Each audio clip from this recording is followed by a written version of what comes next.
जय Ganesh. 100% ethanol India में introduce हुआ है नितिन गडकरी जी के द्वारा।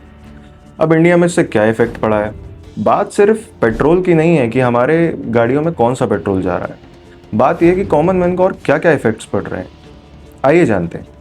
पेपर में देखने में तो चीज़ें काफ़ी स्ट्रॉन्ग और लॉजिकल लगती हैं कि भारत 22-23 लाख करोड़ रुपए फॉसिल फ्यूल इंपोर्ट पर खर्च करता है, और अगर हम एथेनॉल पर स्विच करते हैं तो यह मनी इंडियन फार्मर्स को बेनिफिट देगा और पोल्यूशन को लो करेगा, क्योंकि एथेनॉल फसलों और गन्ने से बनाया जाता है। बट इसके साथ भी एक हिडन कॉस्ट छुपी हुई है, क्योंकि नीति आयोग के अनुसार मात्र 1 लीटर एथेनॉल गन्ने से निकालने के लिए 2860 लीटर पानी का उपयोग किया जाता है, क्योंकि गन्ने को उगाने में ही पानी की खपत बहुत ज़्यादा लगती है। भारत एक ऐसी कंट्री है जिसमें पानी की समस्या वैसे ही बहुत बड़ी, और साथ ही लास्ट में सबसे बड़ी दिक्कत ये है कि जो गाड़ियां हम चला रहे हैं वो एथेनॉल के लिए कंपेटेबल हैं या नहीं।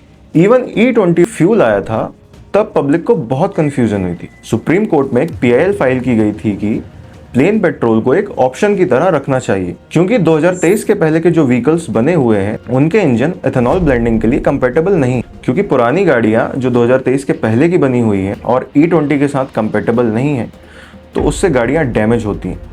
जब वे डैमेज होती हैं तो वे इंश्योरेंस कंपनी से क्लेम मांगने जाएंगे। इंश्योरेंस कंपनी भी सभी को क्लेम नहीं दे पाएगी, उसमें भी डिस्प्यूट आ जाएगी। बट कोर्ट ने इस PIL को सुनकर रिजेक्ट कर दिया। हाँ, ये कह सकते हैं कि ब्राजील भी एथेनॉल के मामले में सबसे सक्सेसफुल कंट्री बनी। एथेनॉल को इतना सस्ता किया कि जनता उसे अपना सके। और एक बात और, उन्होंने एथेनॉल फ्लेक्सिबल इंजन बनाए, इंफ्रास्ट्रक्चर खड़ा किया, पर एथेनॉल की डेंसिटी पेट्रोल से कम होती है।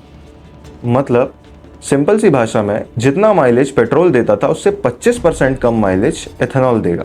पेपर पे तो ये दिखता है कि हम दूसरे देश से ऑयल इंपोर्ट की डिपेंडेंसी को कम करना चाहते हैं, और ये सही पॉलिसी भी लगती है।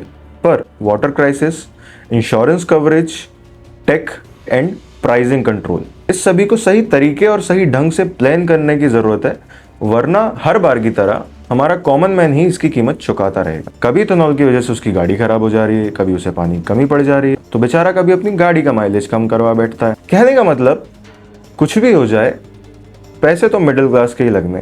तो विद दैट बीइंग सेड, साथ चलते हैं, साथ सीखते हैं।